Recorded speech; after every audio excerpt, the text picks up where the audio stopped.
오늘은 아론의 지팡이라는 제목으로 함께 하나님의 말씀을 나누도록 하겠습니다. 따라하시겠습니다. 아론의 지팡이.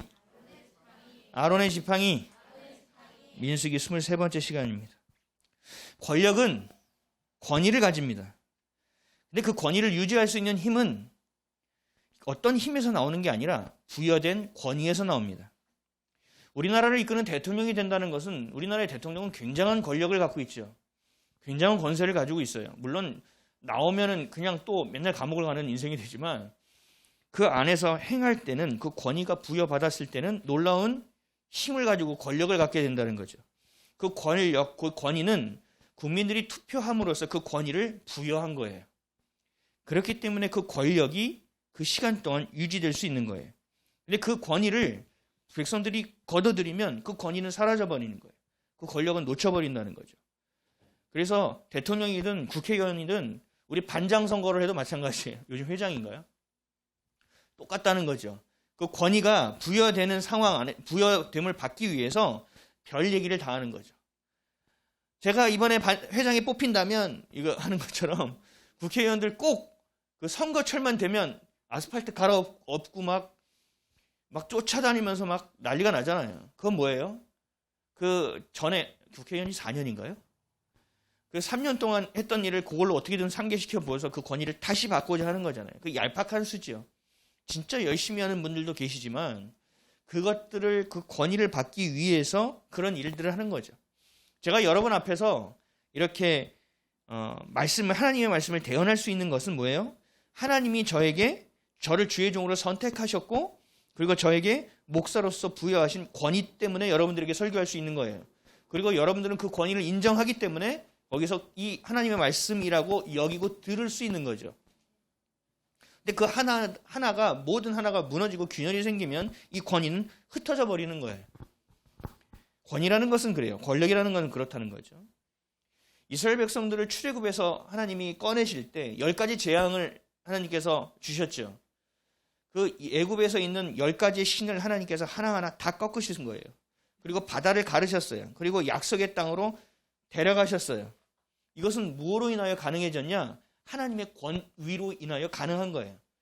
세상에 어떤 것을 신으로 여기든 참신은 하나님 한 분밖에 안 계시기 때문에 하나님이 그 권위로 그것들을 깨시는 거예요. 하나씩 깨셨다는 그게 10가지 재앙이잖아요. 하나님. 그리고 바벨론, 또 아수르, 또 페르시아 이런 나라들을 하나님이 들어서 자신의 민족을 고통받게도 사용하셨죠. 애굽 같은 나라들을. 하나님의 백성이 말을 듣지 않을 때는 그들을 지팡이와 몽둥이로 사용하셨다는 거죠. 뭘로요? 하나님의 권위로 하셨다는 거예요. 이것은 매우 중요해요. 우리가 하나님을 하나님으로 인정하고 두렵고 떨리는 마음으로 나아가는 것은 하나님의 권위 때문이에요.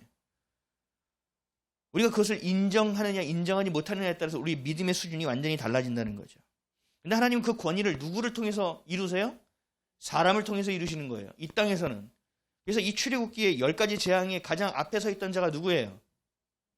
모세죠. 하나님은 하나님의 권위를 모세에게 준 거예요. 그래서 그 모세는 그 권위를 사용한 거죠.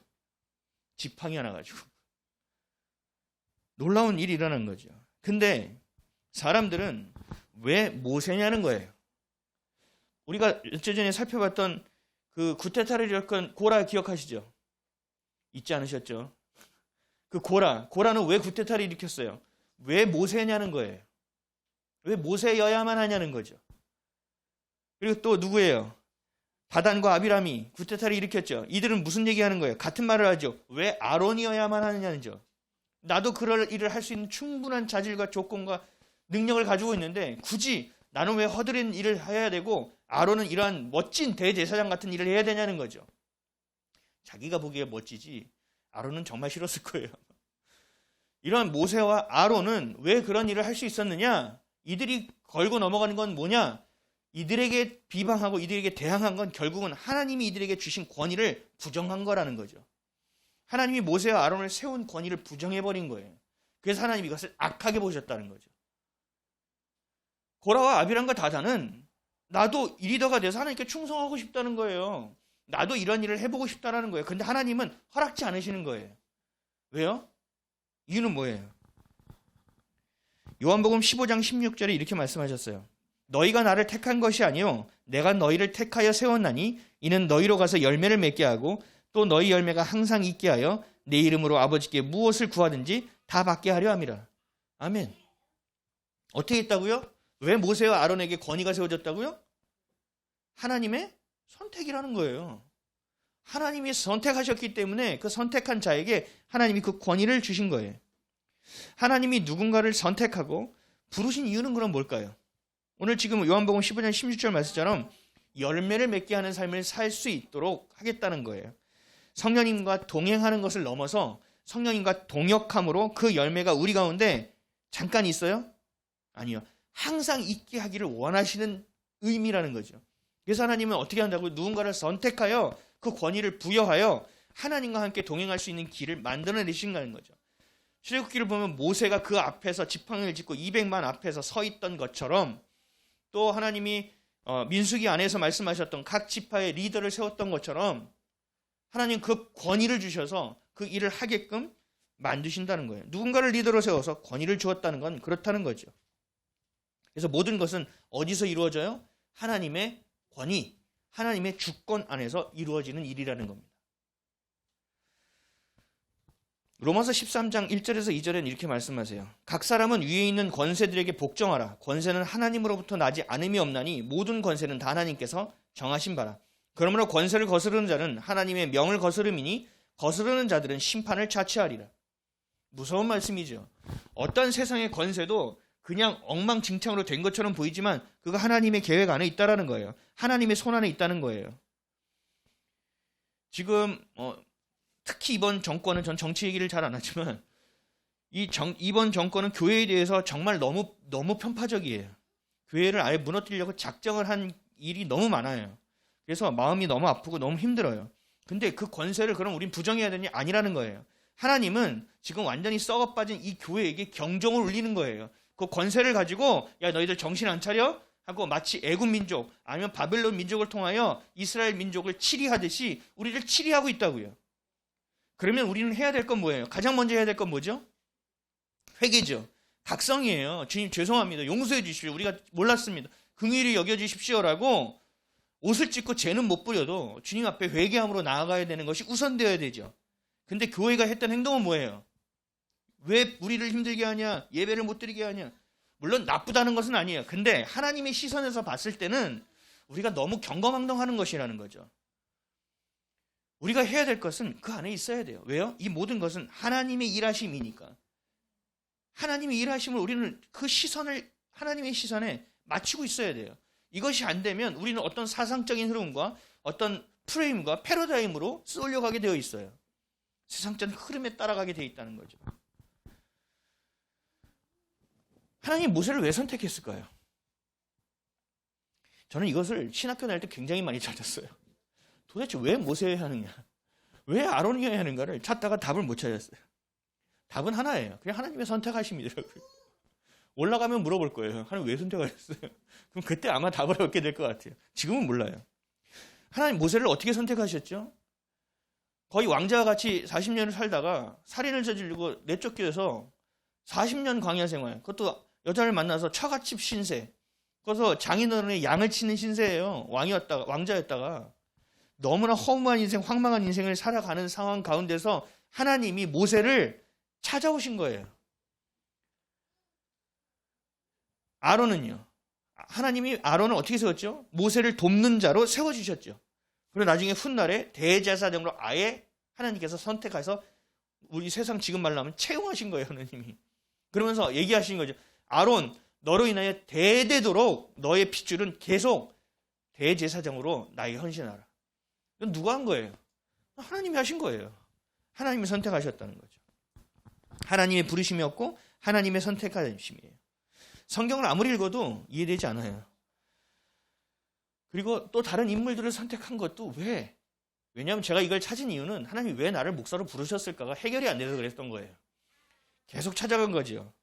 근데 답은 하나밖에 없어요. 어떤 인물을 해도 결국은 하나예요. 하나님이 선택하신 거예요. 사람마다 그 선택한 사람의 인물의 성품이 다 다르고 그 사람의 됨됨이가 다 다르고 그 사람의 스펙이 다 다르더라고요. 이거를 뭐 공통점을 찾을 수가 없어요. 공통점 하나는 뭐예요? 하나님이 이들을 선택하셨다라는 거예요. 하나님이 이들을 붙드셨다는 거죠. 쉽게 말하면 뭔지 아세요? 하나님 마음이라는 거예요. 우리가 뭐 하다가 하면 너 왜 이렇게 했어? 내 마음이야 이러잖아요. 하나님 마음이라는 거예요. 근데 하나님의 마음으로 세운 자를 광야에서 어떻게 했어요? 지속적으로 비방하고 지속적으로 따르지 않았어요. 나중에는 어떻게 했어요? 이 백성들이 이들을 죽이려고 했다라는 거죠. 우리가 지난주에 살펴봤잖아요. 이때 하나님이 드디어 이들을 확 치시죠. 전염병을 통해서. 순간에 어마어마한 사람의 숫자가 죽게끔 만드시는 정도로 너무 무서운 일이 발생하죠. 리더십은 그냥 세워지는 것이 아니에요. 하나님의 선택하심에 세워지고 그 리더십이 온전하게 세워지기 위해서는 펠로우십이 있어야 돼요. 따르는 자가 없으면 리더는 소용이 없어요. 그래서 하나님은 바울을 통해서 이런 말씀하셨죠. 내가 가르치는 자가 있으면 배우는 자를 붙일 것이고 배우는 자가 있으면 가르치는 자를 붙일 거라고 말씀하세요. 뭐냐 하면 리더를 세우면 펠로우를 세울 것이고 펠로우가 있으면 리더를 세울 거라는 얘기예요.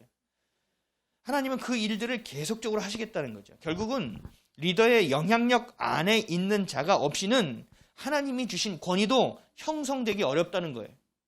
교회의 시작은 하나님이 하실 수 있지만 이 안에서의 하나님이 주신 권위와 그 질서가 무너지고 흩어지면 이 교회는 교회됨을 잃어버린다는 거죠. 왜 하나님이 세운 교회가 왜 매번 망하고 왜 문을 닫느냐는 거죠. 여러 가지 이유가 있지만 가장 중요한 이유는 여기 있어요. 하나님의 권위를 세우지 못해요. 다 자기가 원하는 것을 해요. 성도는 성도가 원하는 것을 하고 목사는 목사가 원하는 것을 하고. 그러니까 교회가 질서가 없어져요. 아주 중구난방이에요. 아군이 누구고 적군이 누군지 모르니 그냥 당해버리는 거예요. 영적 전쟁에서 완전 필패예요. 그럼 우리가 보여지는 전쟁은요. 싸워보지도 못하고 그냥 끝나는 거예요. 우왕좌왕하다가. 전염병이 있었을 때 모세를 통해 아론이 이랬죠. 그 죽음과 막 사람이 죽어 넘어가고 생명이 있는 그 중간에 향으로 들고 아론이 섰단 말이에요. 자기의 목숨을 걸고. 그래서 하나님의 진노하심이 멈췄다는 거죠. 백성을 살렸어요. 하나님은 지금 이 아론의 권위를 세우고자 하십니다. 그것이 오늘의 본문이에요. 하나님은 백성들에게 이것을 내가 이들을 리더로 세웠고 내가 작정하였다라 내가 선택한 것이다라는 것을 온전히 보여줘서 더 이상 이 원망과 시비가 없게끔 하시려는 거예요. 그래서 각 지파의 지팡이를 가져다가 회막 안, 지성소 안에 증거계 앞에 세우라는 거예요. 12개를. 그게 바로 1절에서 5절 말씀이에요. 한번 읽어볼까요? 시작. 여호와께서 모세에게 말씀하여 이르시되 너는 이스라엘 자손에게 말하여 그들 중에서 각 조상의 가문을 따라 지팡이 하나씩을 취하되 곧 그들의 조상의 가문대로 그 모든 지휘관에게서 지팡이 12를 취하고 그 사람들의 이름을 각각 지팡이에 쓰되 레위의 지팡이에는 아론의 이름이라 쓰라. 이는 그들의 조상의 각 가문의 수령이 지팡이 하나씩 있어야 할 것입니다. 그 지팡이를 회막 안에서 내가 너희와 만나는 곳인 증거계 앞에 두라. 내가 택한 자의 지팡이에는 싹이 나리니 이것으로 이스라엘 자손이 너에게 대하여 원망하는 말을 내 앞에서 그치게 하리라. 아멘. 아니 그렇게 하시겠다는 거예요. 이번 기회에 아론의 권위를 하나님께서 온전히 세우시겠다. 이건 뭘 얘기하는지 아세요? 성막의 권위를 세우겠다는 얘기예요. 성막은 뭐예요? 하나님의 임재하심의 권위를 세우겠다는 거예요. 결국은 뭐예요? 하나님의 권위를 아론을 통해서 세우시겠다는 거예요. 다시 세우시겠다는 얘기예요. 그래서 불평을 그치게 하겠다는 겁니다. 지팡이는 뭐예요? 제가 한 20년 지기 친구 결혼식을 지방에 갔었는데요. 저희 사모랑 그때 좀 오래됐지, 한 10년 됐나? 주례를 하시는 분이 어떤 스님이셨는데 한 500년 묵은 지팡이를 들고 이만한 지팡이를 들고 있는데 진짜 처음 봤어요. 그런 지팡이를. 와, 진짜 지팡이만 봐도 와, 저분 되게 영험하다라고 볼 정도로 엄청난 지팡이를 들고 있더라고요. 근데 엄청난 지팡이든 작은 지팡이든 아니면 요즘 어르신들 다 지팡이 짚고 다니시잖아요. 그 지팡이든 관계없이 그 지팡이의 나무는 뭐예요? 죽었어요, 살았어요? 죽어있는 나무죠. 죽은 나무에 그럼 뿌리가 있어요, 없어요? 없죠. 뿌리가 있어야 자라는 거죠. 뿌리가 없는 거예요. 근데 하나님은 그 열매를 맺을 수도 없고 뿌리를 내릴 수도 없는 그 지팡이를 가지고 아론의 권위를 세우고 리더를 세우시는 작업을 한다는 거예요. 6절에서 8절이요. 다 같이 읽겠습니다. 시작. 모세가 이스라엘 자손에게 말하며 그들의 지휘관들이 각 지파대로 지팡이 하나씩을 그들에게 주었으니 그 지팡이가 모두 12이라. 그 중에 아론의 지팡이가 있었더라. 모세가 그 지팡이들을 증거의 장막 여호와 앞에 두었더라. 이튿날 모세가 증거의 장막에 들어가 본즉 레위 집을 위하여 낸 아론의 지팡이에 움이 돋고 순이 나고 꽃이 피어서 살구 열매가 열렸더라. 아멘. 말이 돼요? 성경에 보면 이렇게 말이 안 되는 내용들이 수두룩하게 깔려 있습니다. 죽은 지팡이, 그것도 다른 지파가 아닌 레위 지파 아론의 지팡이에서만 싹이 나고 순이 나고 열매가 열리게 하겠다는 거예요. 그것도 기간은 얼마나 걸렸어요? 단 하루 만에.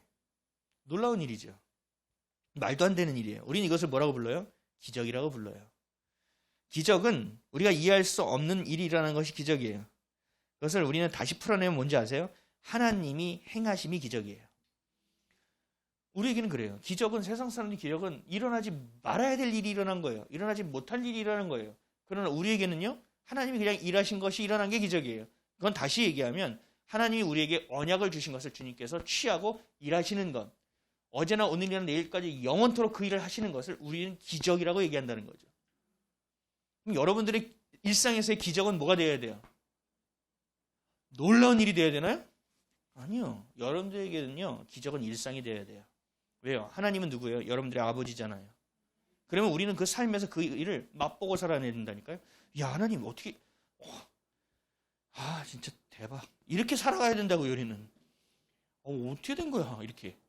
아니면 문제, 칠흑 같은 어둠 가운데 있을 때, 되는 게 한 개도 없네. 이야, 이것도 기적이에요, 여러분. 왜요? 하나님이 다 막으니까 안 되는 거거든요. 하나님의 일하심, 하나님이 가라 하면 가고 오라 하면 오고 멈추려면 멈출 수 있는 것, 그 하나님의 계획하심과 일하심과 섭리 가운데 사는 것, 그것이 바로 기적이에요.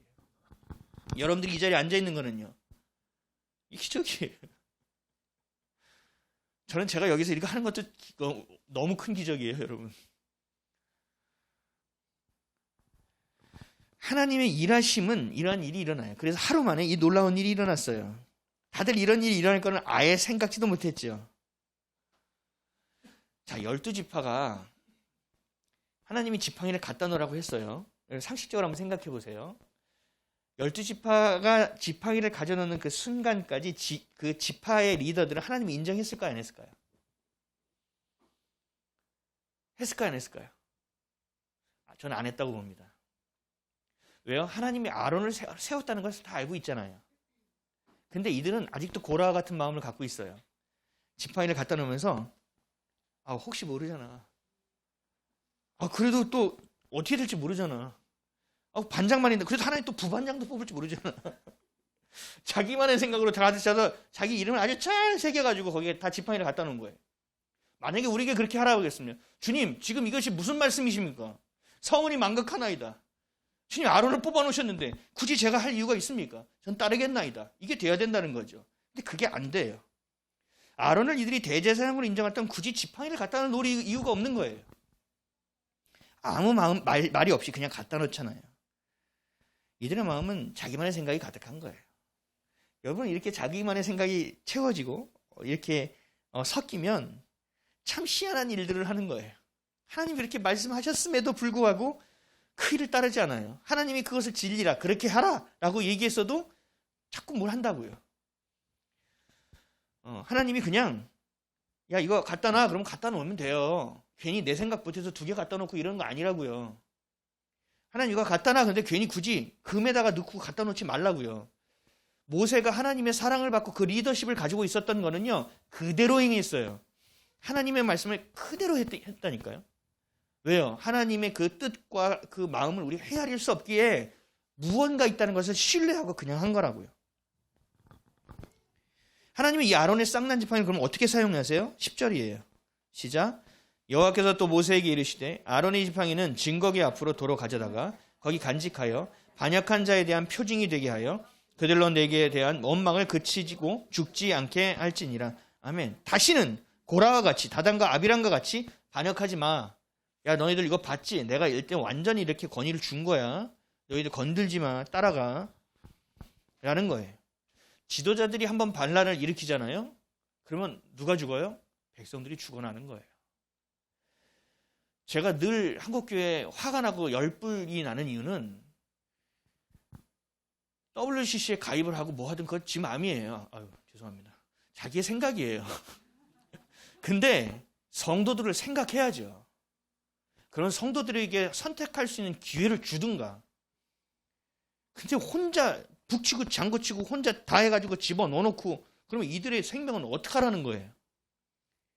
똑같다니까요. 지도자라는 것은, 리더라는 것은 그런 책무가 있는 거예요. 하나님은, 제가 왜 옳은 소리만 하는지 아세요, 여러분? 정말 하나님이요, 말씀을 대언하는 자가 그것을 제대로 하지 못했을 때 그 핏값을 내가 너에게 묻겠다고 말씀하셨거든요. 정말 두렵고 떨리는 일이라고요. 이렇게 지도자가 한번 반란하고 넘어져서 되면 백성이 죽어요. 대통령 한번 잘못 뽑아면 나라가 뒤집히고 엉망진창이 된다니까요. 똑같은 거예요. 가장이요, 바람피고 딴짓 하잖아요. 엉망진창이 되는 거예요. 가장이 기도의 제를 놓쳐버리면 그냥 끝나버린다니까요. 가장이 왜곡된 생각을 하나 갖고 있으면 그냥 가정은 아작나는 겁니다. 교회도 마찬가지예요. 교회의 리더인 저와 같은 목사, 아니면 여러분들 이제 곧 리더들이 되시겠죠. 그들이 정신을 차리고 있지 않으면 거기에 속하 있는 자는 같이 죽는 거예요. 그래서 말씀하셨죠. 소경이 소경을 인도할 수 없다는 거예요. 언제까지 몽학사 선생님, 너 초등교육, 초등선생님 그 학문을 따라가겠느냐. 언제까지 젖만 먹고 사는 거야 너. 이렇게 말씀하죠. 자라나라는 거예요. 일어나라는 거예요. 그래서 하나님의 권위를 세우고 하나님을 따라가라는 거예요. 그 표징이 뭐예요? 아론의 쌍난 지팡이로 그것을 사용하시겠다는 거예요. 더 이상 그렇게 허무하게 죽는 일이 발생하지 않도록 하라는 말씀이세요. 그래서 이 아론의 쌍난 지팡이는 매우 중요합니다. 우리 언약궤 안에 들어가는 거 세 가지가 있죠. 뭐였죠? 그렇지, 만나를 넣은 항아리와 아론의 쌍난 지팡이가 또 하나 뭐예요? 제일 중요한 거. 십계명이 쓰신 두 돌판. 오우, 이러시면 곤란해요. 근데 이 세 가지가 들어가 있는데 그 중에 아론의 쌍난 지팡이가 들어가 있다고요. 하나님이 굉장히 중요하게 여기신다는 거죠. 그건 뭐예요? 너희가 두고두고 보고 이들의 권위를 인정하라는 거예요. 두고두고 보고 이 성막, 하나님을 향한 이 성막, 나중에 성전으로 가지만 그것들을 인정하라는 거예요. 하나님의 권위를. 이것은 하나님의 질서를 보여주시는 겁니다. 하나님은 질서의 하나님이에요. 우리 볼 때 별것 아닌 것처럼 보여도 그렇지 않아요. 우리가 볼 때 너무 대단해 보여도 그렇지 않아요. 하나님이 선택하신 것이고 그 자리에 있어서 그 자리에서 주신 책무에 우리는 힘쓰면 되는 일이에요. 고라가 이런 구테타를 벌인 일이 여기서 나온 거라니까요. 나는 왜 얘보다 똑똑하고 이 별 볼 일 없는 애가 대제장이 되고 나는 얘보다 훨씬 잘할 수 있는데 왜 나는 이런 허드렛 일을 해야 돼? 거기서부터 시작된 거거든요. 질서라니까요. 하나님이 그 선택을 해서 그 자를 거기 세워놓으면 그 자를 세우신 거예요. 그러면 그 자를 통해서 하나님이 일하시는 거예요. 그 질서에 우리는 순복하면 되는 일이고 우리는 그 질서를 따르면 되는 일이에요. 이렇게 하나님이 권위를 세우시고 질서를 잡으시니까 어떻게 돼요? 이제 백성들이 정신 차리기 시작해요. 고라와 다단과 아비람이 벌인 이 반란이 정치적 소요를 생각했죠. 이들이 자기네 어떤 유익과 이익을 취하기 위한 헤게모니 싸움으로 봤었잖아요. 근데 그것이 아니라는 것, 하나님의 권위에 도전한 것이라는 것을 이들이 깨닫는 거예요. 그러고 나서 그들의 반응은 어때요? 12절 13절이에요. 읽겠습니다. 시작. 이스라엘 자손이 모세에게 말하여 이르되 보소서 우리는 죽게 되었나이다. 망하게 되었나이다. 다 망하게 되었나이다. 가까이 나아가는 자 곧 여호와의 성막에 가까이 나아가는 자마다 다 죽사오니 우리가 다 망하여야 하리이까. 아멘. 지금 하나님 보고 출애굽했거든요. 하나님 먹이고 입히고 재워야 되거든요. 근데 자기네가 지금 뭔 짓을 한 거지? 이런 상황이에요. 그러니까 어떻게 된 거야? 우리 완전 폭망했네. 야, 망했다 우리. 야, 어떻게 하냐? 성막에 나가야 되는데 성막에 나가면 죽는데 이제 끝났네. 야, 우리 인생 완전히 폭망이야. 라고 됐다는 거예요. 하나님 인정하지 않고 하나님의 권위를 무시했으니 이제 자신들의 삶은 끝장이라는 거예요. 알죠, 이제. 그리고 나서 뒤에 또 그러지만 그래도 하나님이 이렇게 권위를 세우신 그 질서를 세우셔야만 우매한 백성들이 다시 깨어나 하나님을 두려워할 수 있다는 얘기예요. 이제야 자신들의 처지를 이해하기 시작한 거예요. 사랑하는 성도 여러분, 심으면 그대로 거둬요. 우리나라 속담도 있죠. 콩 심은 데 콩 나고 팥 심은 데 팥 난다. 이건 하나님의 이치예요. 그렇기 때문에 우리의 속담에도 있고 외국의 속담에도 있는 거예요. 우리가 그냥 심으면 그대로 나는 것이 하나님의 법칙으로 만들어 놓으셨다고요. 잠언 1장 31절에 그러므로 자기 행위의 열매를 먹으며 자기 꾀에 배부리리라. 자기 행위의 열매를 자기가 먹는데요. 자기가 꾀를 부렸죠. 악을 행했죠. 그거에 너가 먹게 돼서 배부르게 될 거라는 거죠. 이거 똑같은 말씀이에요. 이사야 3장 10절에서 11절에도 같은 말씀을 하세요. 너희는 의인에게 복이 있으리라 말하라. 그들은 그들의 행위의 열매를 먹을 것이며 악인에게는 화가 있으리라. 이는 그의 손으로 행한 대로 그가 보응을 받을 것임이니라. 너무 무서운 말씀이에요. 갈라디아서 6장 7절에도 똑같은 말이에요. 스스로 속이지 말라. 하나님은 업신여김을 받지 아니하시나니 사람이 무엇으로 심든지 그대로 거두리라. 우리가 콩을 심으면 콩이 나는 것처럼 내가 하나님이 원하시는 생각을 하지 않으면 그 악한 것을 거두는 거예요. 이것이 그냥 우리 행위 안에만 있는 것이 아니라 여러분들의 마음 안과 여러분들의 생각과 여러분 입술에 다 달려 있다고요. 내가 저거 하고 생각하잖아요. 그것을 주님께서 열매 맺게 하신다고요. 무섭지 않으세요? 그러니까 우리가 계속적으로 영적으로 싸워야 될 전쟁이 나부터 시작돼야 되는 거예요. 저 사람 미워 죽겠어. 그 미움에 내가 확 묶여서 계속 미운 것만 보여줘요. 그러니까 그 미운 것 보여주면 어떻게 돼요? 내 안에 뭐가 가득 차기 시작해요? 미움만 가득 차기 시작하죠. 그럼 나는 어떻게 돼요? 죽는 거예요. 이게 도적질 당하는 거라니까요. 내 안에 주신 하나님의 기쁨과 사랑과 모든 것들. 육체의 것을 심으면서도 영의 열매를 거두려는 사람들이 많아요. 내가 주님 앞에서 정말 연약한 마음, 간절한 마음으로, 가난한 마음으로 주님께 기도해야 되는데 그냥 생각만 하고 내가 기도한 걸로 착각하는 경우도 너무 많아요. 이건 뭐예요? 내가 육의 것을 심었죠. 그럼 육의 것을 거두는 거예요. 영의 것은 못 거둬요. 하나님 없이 나만의 최선으로 최고의 열매를 거두려고 해요. 이것처럼 우매한 일이 없죠. 그리고 또 뭐예요? 실패하니까 낙심하고 절망이에요. 한 번 핀트가 나가면 이렇게 돼요. 그리고 마지막은 어떻게 돼요? 제멋대로 하나님을 떠나버려요. 그랬다 또 제멋대로 돌아가요. 이게 종교생활이에요. 우리가 누군가를 미워하거나 우리가 누군가를 원망하거나 누군가를 어떤 것을 불평해서 안 되는 이유는 뭐냐 하면 하나님의 명령이기 때문이 아니에요. 하나님이 주신 계명은 모두 나를 위한 거예요. 여러분을 위한 거예요. 이 미움과 불평과 원망을 하면 우리가 죽으니까 하나님이 하지 말라는 거예요.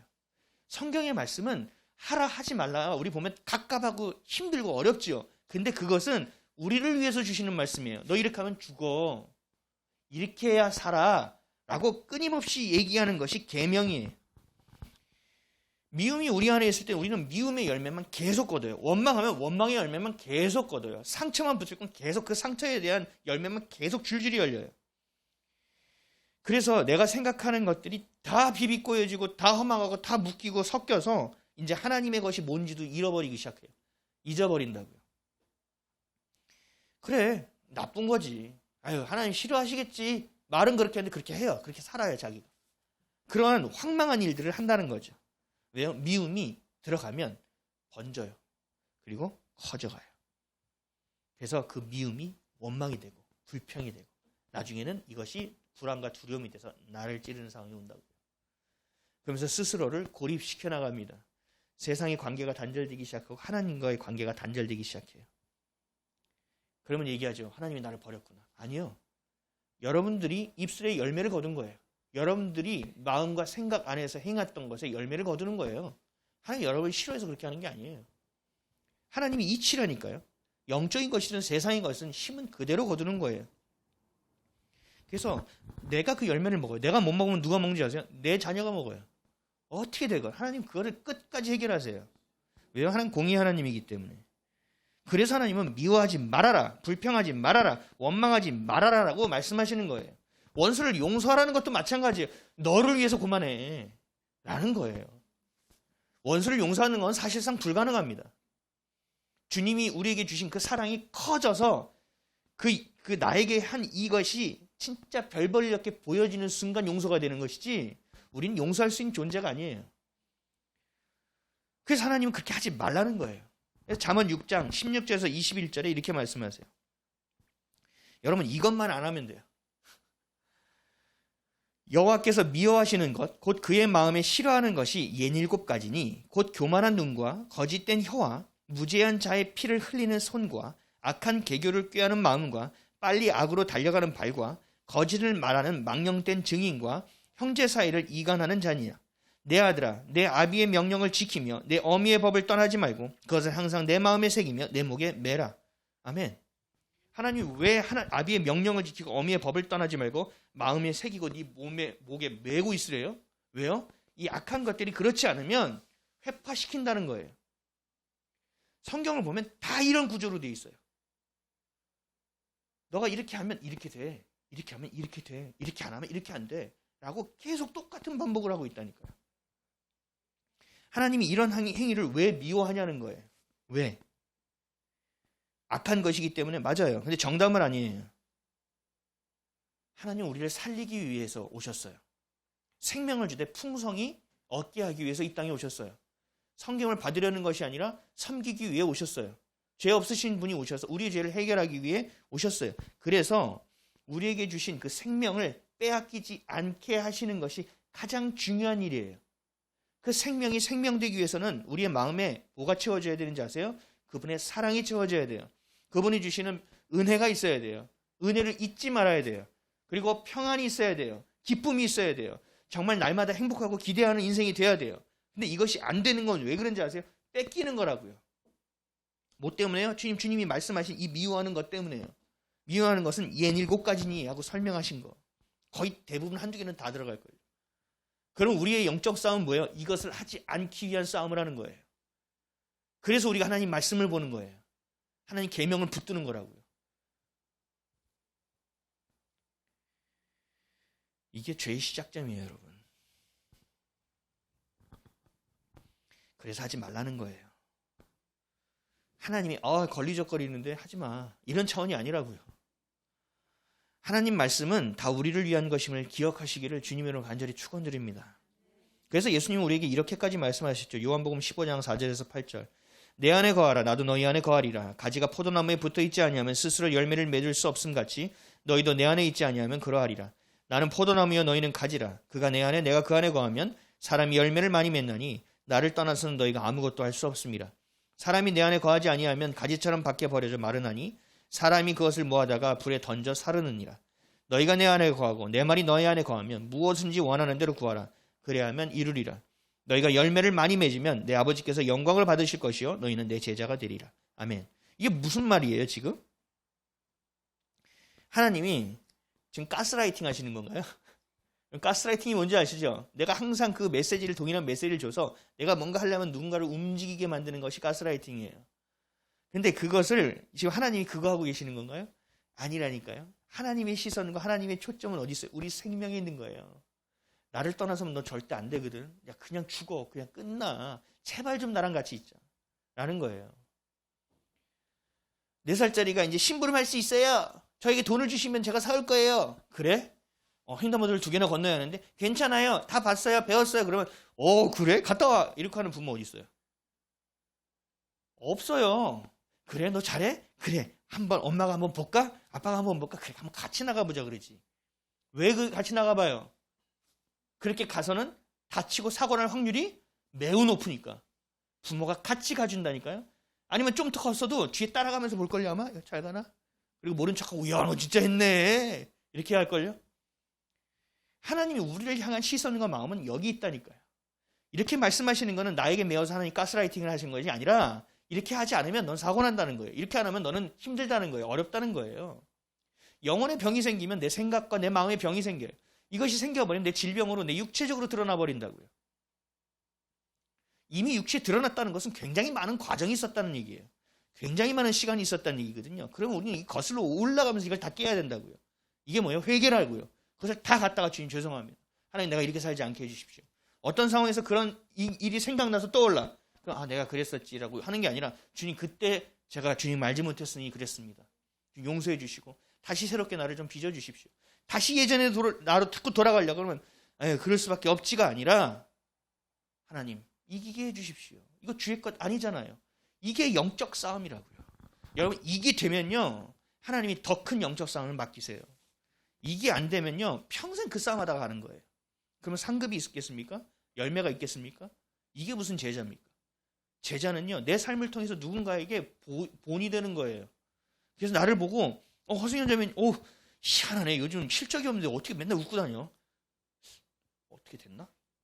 희한하네. 근데 또 얘기해보면 어떻게 된 사람이 아니야. 무슨 일 있어요? 그런 상황이 되는 것.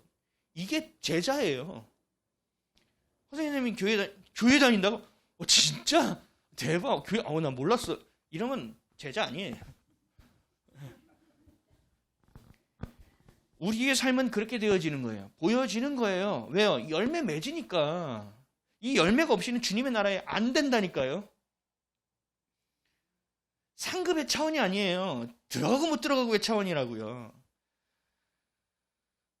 그럼 이건 진짜 제대로 들으셔야 돼요.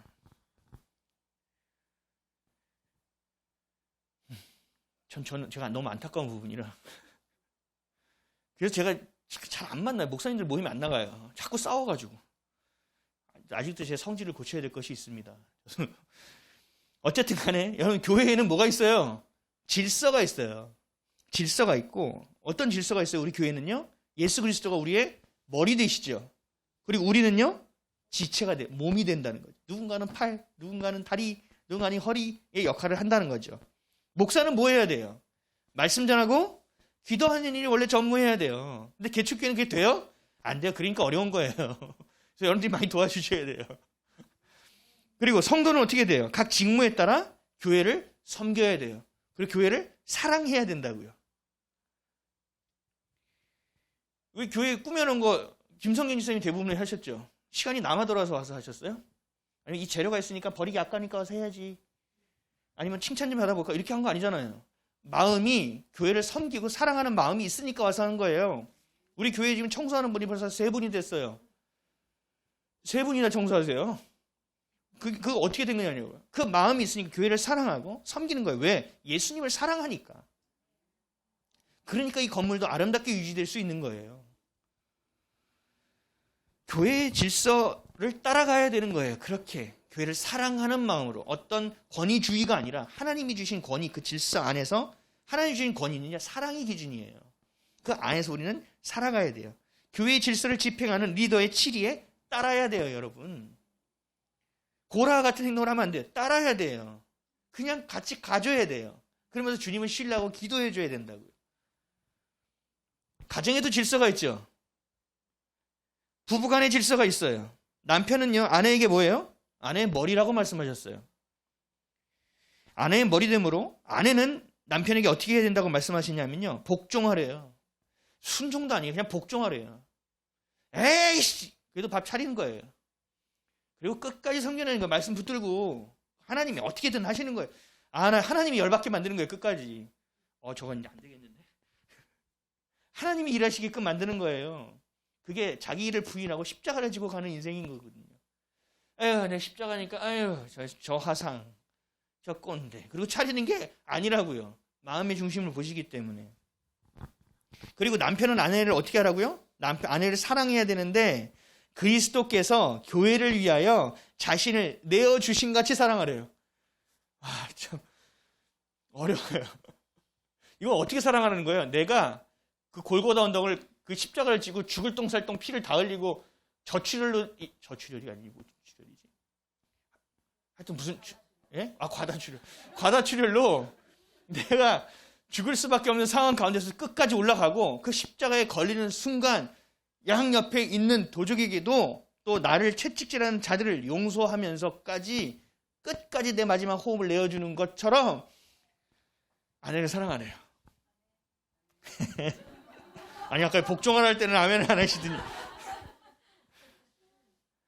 되어지겠죠. 그렇게 될 거라고 믿습니다.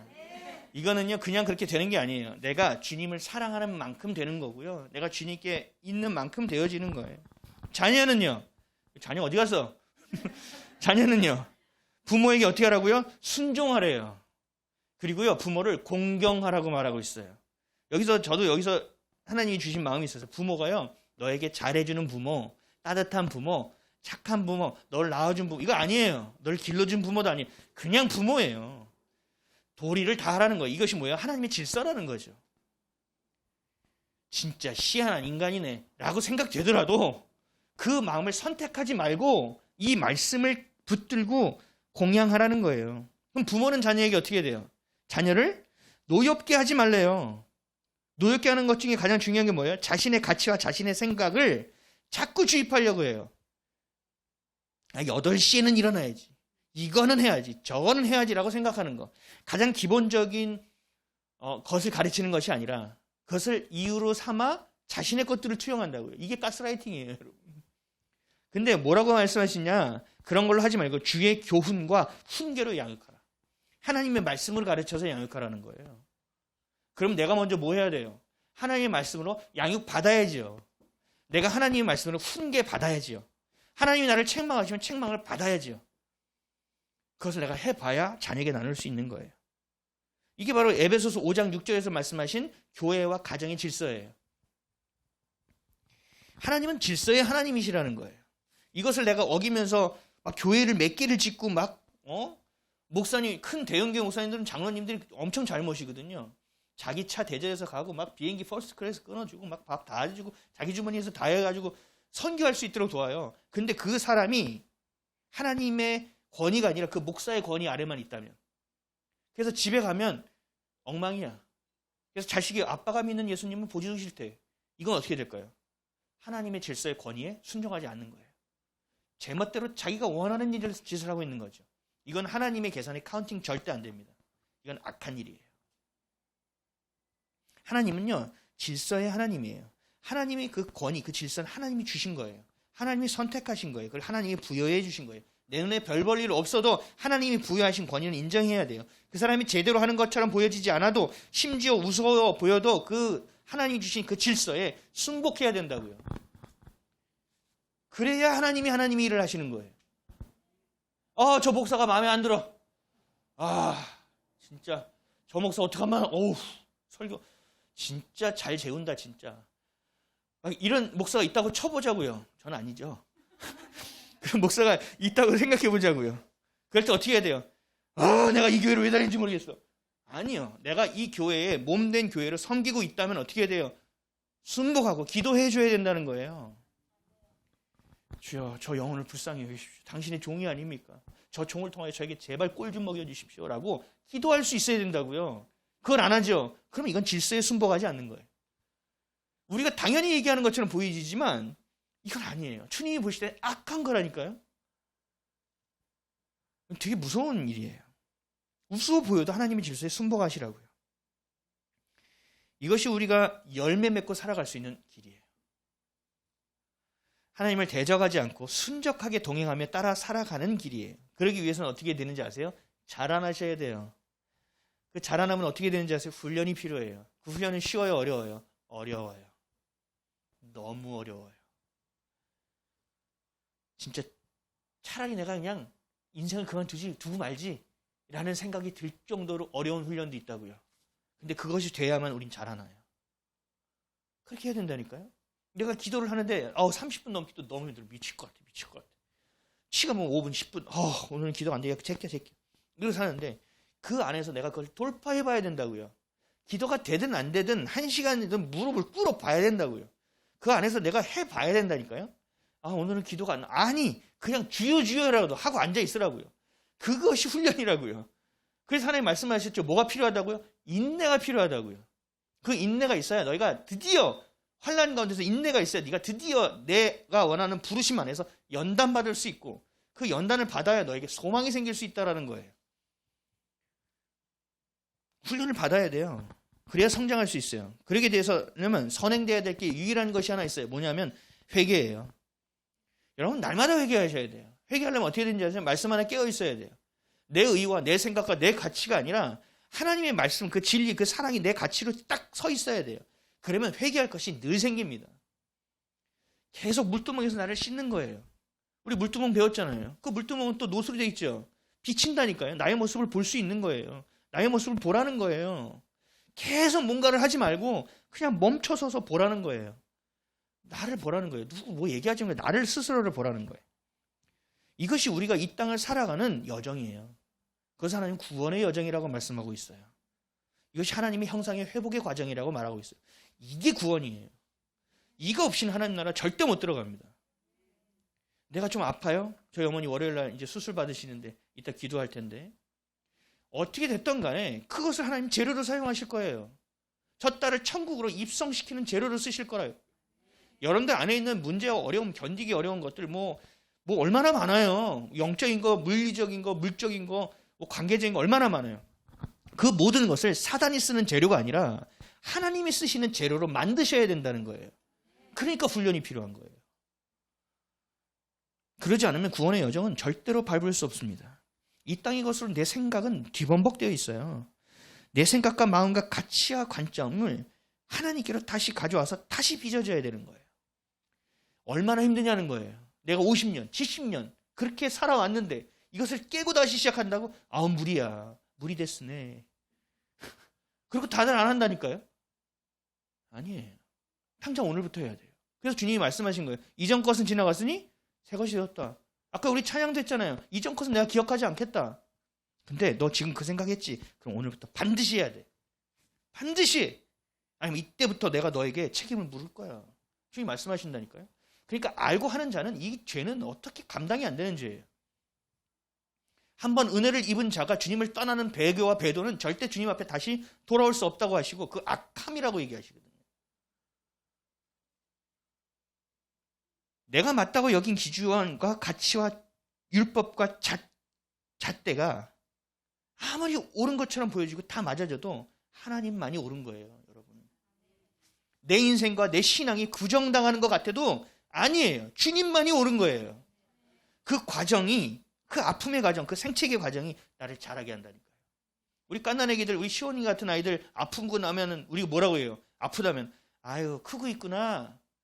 아유 또 아프고 나면 또 금방 자라요. 괜찮아요. 이렇게 얘기하잖아요. 그러면서 왜 우리들은 그렇게 안 사냐고요.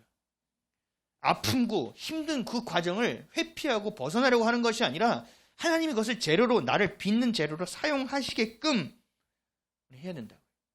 이게 뭔지 아세요? 회개의 열매예요. 그래서 하나님 그 악으로 향하여 달려가지 못하게 하세요. 이것이 바로 구원의 여정 가운데 맺는 열매예요. 우리의 삶이 이렇게 열매가 있어야 되고 그러기 위해서는 반드시 회개의 열매가 있어야 돼요. 아닌 것을 알았다면 반드시 돌이켜야 돼요. 그렇지 않으면 안 돼요. 하나님 우리 마음을 정확하게 알고 계시다니까요.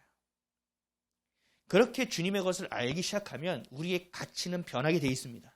우리의 생각은 변하게 돼 있습니다. 우리의 행동은 변하게 되어 있습니다. 우리의 선택은 바뀌게 되어 있습니다. 그럼 우리의 인생은 어떻게 돼요? 바뀌게 되어 있는 거예요. 그래서 예수를 믿으면 반드시 변화가 일어나는 거예요. 예수를 믿으면 그냥 구원이 거저주는 것이 아니라 변화될 수 있는 기회의 장이 열리는 것이고 그 가운데서 훈련받고 인내하고 주님과 동행하는 것으로 인하여 나의 삶은 구원의 여정으로 들어가는 인생이 되어질 수 있다는 거예요. 그것이 열매예요. 근데 그게 얼마나 힘들까요? 얼마나 아프겠냐는 거죠. 제가 며칠 전에 페이스북 보다가 하여튼 영상 막 계속 뭐가 돌아가요. 그거 보고 있으면 큰일 나요. 막 몇 시간이 지나가더라고요. 거기서 조개의 진주를 채취하는 걸 봤어요. 기계로 조개 입을 이렇게 열게 억지로 열어가지고요. 가서 구멍을 뽕 뚫어요. 내시경 카메라로 이렇게 꽁 뚫어요. 그리고 이렇게 동그란 걸로 이렇게 밀어내요. 그리고 동그란 걸로 이렇게 받쳐서 진주를 꺼내요. 그 진주를 만드는 조개가요, 얼마나 많은 과정을 겪는지 여러분 아시잖아요.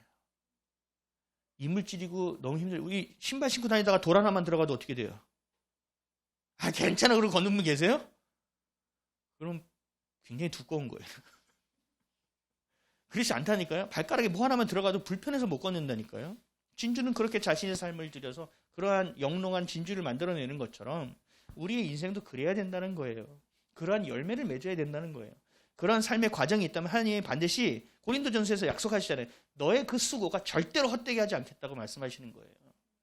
네 눈에 볼 때 그냥 지나가는 것처럼 보여지더라도 아니야, 내가 알아. 내가 증인이라고 말씀하시는 거예요. 성령이, 내 안에 계신 성령이 나를 감시하는 분, 내가 죄를 지으면 나를 힘들게 하는 분, 그래서 내가 눈치 보는 분이 아니라 내가 예수의 자녀로 제자로 그 열매 구원의 여정을 살아내는 데 있어서의 증인이 되어주셔야 된다는 거예요. 그래야 우린 열매 있는 인생을 살 수 있습니다. 그래야 내 것만 챙기는 인생이 아니라 누군가를 나눌 수 있는 인생이 되는 것이고, 계속 허덕이며 돈 하는 것 인생이 아니라 자족하는 인생을 살게 되는 겁니다. 그렇게 호흡이 닿는 날까지 내 안에 계신 그리스도의 영, 성령님과 끝까지 동행하는 인생을 살아갈 수 있게 되는 거예요. 어느 날 갑자기 되는 것이 아니에요. 내 순간순간의 선택이 예수의 것이 되지 않고서는 절대로 불가능해요. 그러니까 여러분들의 일상 안에서의 하나하나의 선택의 생각들을 반드시 주의 것으로 붙들어내세요. 그 싸움을 싸워내야만 합니다. 성령님이 기뻐하시는 말을 하세요. 성령님이 원하시는 길을 걸으세요. 상황과 환경에 반응하지 마시고 하나님 주신 약속에만 반응하세요. 내가 옳다고 여기는 것을 벗어나서 하나님이 옳다고 여기는 인생을 살아가세요. 그럴 때 예수님이 우리의 주님이 되어주시고 우리의 삶을 책임져 주시고 우리를 보호하시고 우리를 떠나지 아니하시고 인도해 주시는 겁니다. 하나님이 이거 난 자녀니까 그렇게 해주시겠지. 아니요. 하나님 공의 하나님이라니까요. 그런 식으로 되는 게 아니에요. 너무 턱없이 어려운 여건과 환경 가운데서도 우리는 그래서 뭐 할 수 있어요? 감사를 고백할 수 있다는 거예요. 시편 1편에서 1절 3절에 이렇게 말씀하세요. 복 있는 사람은 악인의 길을 따르지 아니하며 죄인의 길에 서지 아니하며 오만한 자리에 자리 앉지 않고 오직 여호와의 율법을 즐거워하여 그의 율법을 주야로 묵상하는도다. 그는 시냇가에 심은 나무가 철을 따라 열매를 맺으며 그 잎사귀가 마르지 아니함 같으니 그가 하는 모든 일이 다 형통하리로다. 아멘. 악인이 잘 되는 거 보지 말라고요. 너가 지금 내 앞에 어떻게 서 있는지를 보시겠다고 하잖아요. 그래서 너의 뿌리를 어디에다가 두라고요? 예수 그리스도에게 두라고요. 그래야 철을 따라 열매를 맺을 수 있다는 거예요. 그 인생을 살아야 된다는 거예요. 그런 자 다윗의 고백도 똑같죠. 시편 23편 1절에서 4절. 여호와는 나의 목자시니 내게 부족함이 없으리로다. 여러분의 목자가 여호와 맞으시죠? 근데 여러분에게 부족함이 있어요, 없어요? 왜 자꾸 생각하세요, 또 거기서? 자기의 것을 넣지 말라니까요. 그냥 말씀 그대로 가요. 없습니다. 라고 선포해야 없어지는 거예요. 아멘이세요?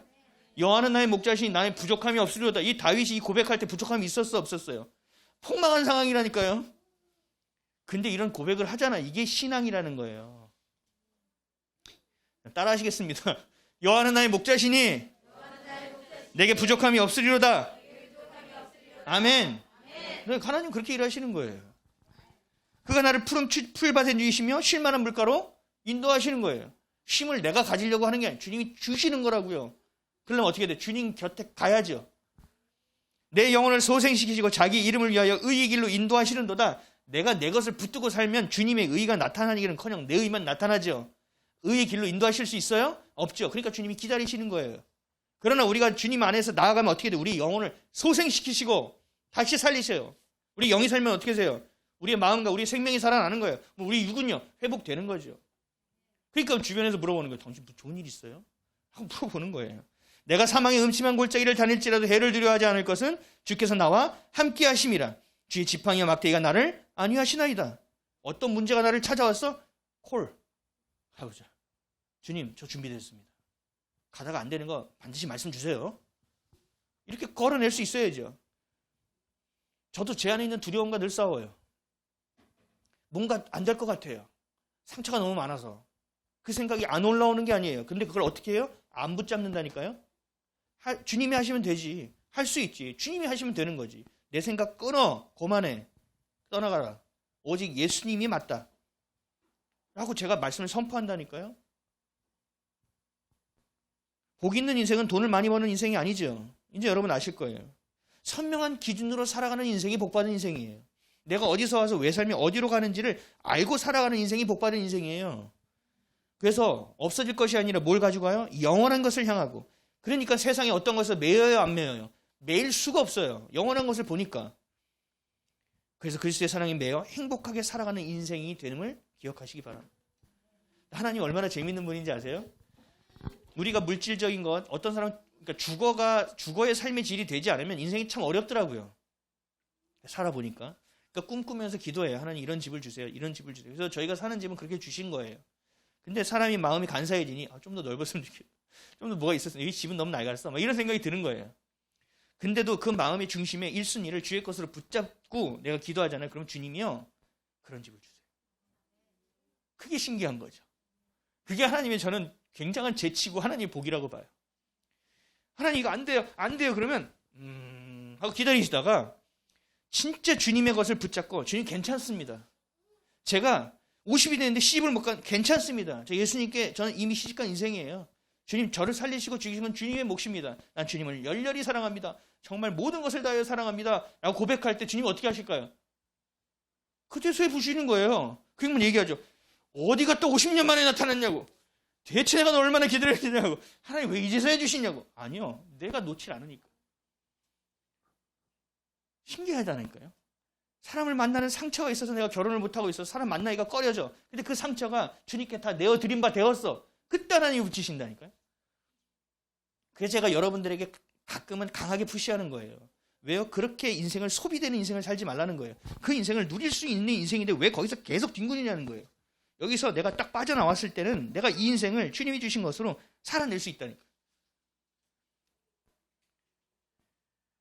여러분들은 가혹한 자비를 경험하지 마세요. 왜 가혹한 자비를 자꾸 경험하려고 해요? 왜 행복과 즐거움과 기쁨이 있는 것을 왜 다 놓치고?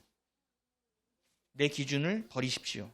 그리고 질서의 하나님을 선택하십시오. 그리고 하나님의 권위에 순복하십시오. 그것이 바로 아론의 지팡이입니다. 여러분 이제부터 성경에 볼 때 아론의 지팡이 굉장히 많이 나오잖아요. 그때마다 생각하십시오. 하나님의 권위, 질서. 그렇게 될 때 우매함은 깨어지게 되어 있습니다. 그렇게 될 때 하나님의 나라는 세워지게 되어 있습니다. 그것을 믿고 붙들고 열매 맺는 인생, 회개하며 주님께 나아가는 인생, 그 구원의 여정 우리가 함께 동역하며 동행하며 아름답게 서로 어깨동무하는 인생 되시기를 주님의 이름으로 간절히 축원드립니다. 기도하겠습니다.